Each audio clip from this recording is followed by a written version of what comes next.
ಉತ್ಕಟದೊಳು ಅಷ್ಟದಳದಿ ಚಮತ್ಕಾರದ ಹರಿವ ಮನವ ನಿಲ್ಲಿಸುತ್ತ ಆಹಾ ಹೃತ್ಕಮಲದ ಎಸಳ ಹೂವಂ ಮತ್ಕಾಂತಂಗೀವ ಸುಖವದು ಎಂದಾದಪುದೋ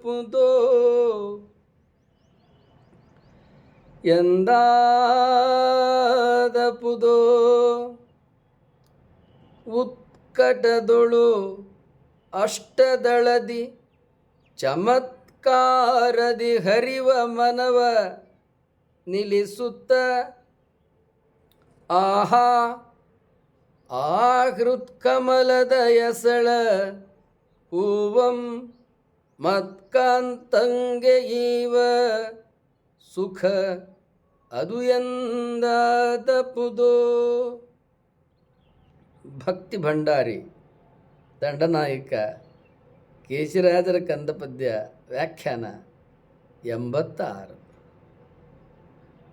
ಅವರ ಅದಮ್ಯವಾದ ಭಕ್ತಿ ಅದೆಷ್ಟು ಪರಿಪೂರ್ಣವಾದುದು ಎಂಬುದಾಗಿ ಹೇಳಿದರೆ, ಅವರು ಪರಮೇಶ್ವರನಲ್ಲಿ ತಮ್ಮ ಭಕ್ತಿಯನ್ನು ವಿನಂತಿ ಮಾಡ್ತಾರೆ.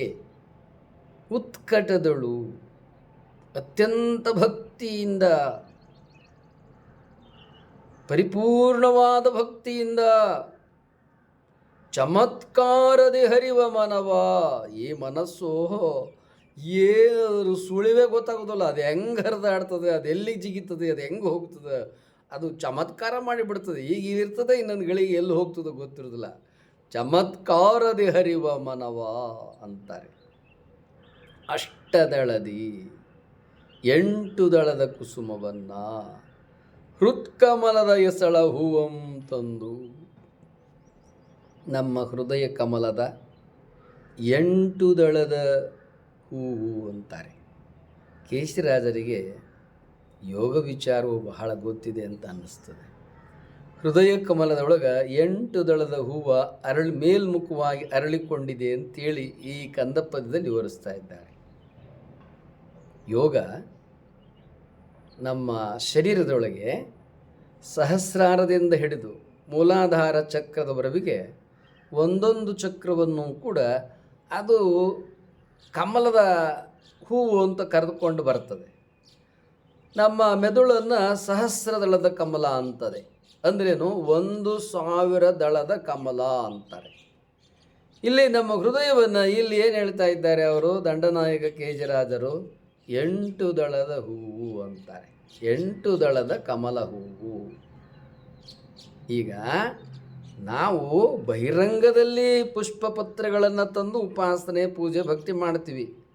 ಅದು ಎಲ್ಲರೂ ಮಾಡ್ತಾರೆ. ಆದರೆ ಅವರೇನೇನು ಹೇಳ್ತಾರೆ ಅಂದರೆ, ನನ್ನ ಹೃದಯ ಕಮಲದಲ್ಲಿ ಅರಳದಿರುವ 8 ದಳದ ಕಮಲ ಪುಷ್ಪವನ್ನು ಮತ್ಕಾಂತಂಗೀವ ಸುಖವದು ಎಂದಾದಪುದು. ಮತ್ಕಾಂತ ನನ್ನ ಒಡೆಯ, ಪರಮೇಶ್ವರನನ್ನು ನನ್ನ ಒಡೆಯ ಅಂತ ಹೇಳ್ತಾರೆ.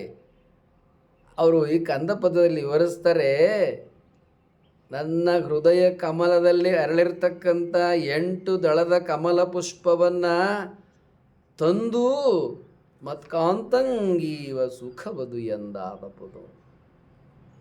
8 ದಳದ ಈ ಕಮಲ ಪುಷ್ಪವನ್ನು ನಾನು ಪರಮೇಶ್ವರನಿಗೆ ಉಪಾಸನೆ ಮಾಡತಕ್ಕಂಥ ಭಾಗ್ಯ ನನಗೆ ಎಂದಾದಪುದು. ಅವರು ಕರಸ್ಥಲದಲ್ಲಿ ಇಷ್ಟಲಿಂಗವನ್ನು ಇಟ್ಕೊಂಡು ಪೂಜೆ ಮಾಡ್ತಾ ಇದ್ದಾರೆ, ಉಪಾಸನೆ ಮಾಡ್ತಾ ಇದ್ದಾರೆ. ಬಹಿರಂಗದಲ್ಲಿ ಪುಷ್ಪಗಳನ್ನು ತಂದು ಪೂಜೆ ಮಾಡ್ತಾ ಇದ್ದಾರೆ. ಈಗ ಅವರು ಪರಮೇಶ್ವರನಲ್ಲಿ ಭಿನ್ನವಿಸ್ತಾ ಇದ್ದಾರೆ. ನನ್ನ ಹೃದಯ ಕಮಲದಲ್ಲಿ ಅರಳಿರುವ 8 ದಳದ ತಾವರೆಯ ಪುಷ್ಪವನ್ನು ನನಗೆ ಪೂಜಿಸ್ತಕ್ಕಂಥ ಭಾಗ್ಯ ನನಗೆ ಯಾವಾಗ ಬರ್ತದೆ? ಹೃದಯ ಕಮಲದ ಪುಷ್ಪವನ್ನು ಹೊರಗೆ ತರಲಿಕ್ಕೆ ಸಾಧ್ಯವೇ? ಈಗ ನೀವೇ ಅರ್ಪಣೆ ಮಾಡಿದಿರಲ್ಲ, ಇದೇ ಅರ್ಪಣೆ. ಏನು ಭಕ್ತಿಯನ್ನು ಇದುವರೆಗೆ ಮಾಡಿಕೊಂಡು ಬಂದಿದ್ದಾರೆ ಕೇಶಿರಾಜರು, ಆ ಭಕ್ತಿ ಅಮೋಘವಾದದ್ದು. ಆ ಭಕ್ತಿಯಲ್ಲಿಯೇ ಅವರ 8 ದಳದ ಕಮಲ ಹೃದಯ ಪುಷ್ಪ, ಸಹಸ್ರದಳ ಕಮಲದ ಸಹಸ್ರಾರ ಪುಷ್ಪ ಕಮಲ ಎಲ್ಲವನ್ನೂ ಅವರು ಪರಮೇಶ್ವರನಿಗೆ ಭಕ್ತಿಯಿಂದ ಪರಿಪೂರ್ಣವಾಗಿ ಅರ್ಪಣೆ ಮಾಡಿಕೊಂಡು ಬಂದಿದ್ದಾರೆ. ಏನೇ ಆಗಲಿ, ಕೇಶಿರಾಜ ದಂಡನಾಯಕರು ಮಾತ್ರ ಭಕ್ತಿ ಭಂಡಾರಿಗಳು. ಅವರು ಎಂತಹ ಭಕ್ತಿ ಭಂಡಾರಿಗಳು ಎಂಬುದಾಗಿ ಹೇಳಿದರೆ, ತಮ್ಮ ಅಂತರಂಗದ ಭಕ್ತಿಯನ್ನು ವಿವಿಧ ಕಂದ ಪದ್ಯಗಳಲ್ಲಿ ಪರಿಪೂರ್ಣತೆಯನ್ನು ಪಡೆದುಕೊಳ್ಳುವ ನೆಲೆಯಲ್ಲಿ ಅದೆಷ್ಟು ಅಮೋಘವಾಗಿ ಅವರು ಭಕ್ತಿಯನ್ನು ಭಿನ್ನವಿಸಿಕೊಳ್ತಾ ಇದ್ದಾರೆ ಅಂದರೆ, ಆ ದಂಡನಾಯಕ ಕೇಶಿರಾಜರಿಗೆ ದಂಡನಾಯಕ ಕೇಶಿರಾಜರೇ ಸರಿಸಾಟಿ. ವಿಜಯ TV 12 ಭಕ್ತಿ ಭಂಡಾರಿ ದಂಡನಾಯಕ ಕೇಶಿರಾಜರ ಕಂದಪದ್ಯ 86.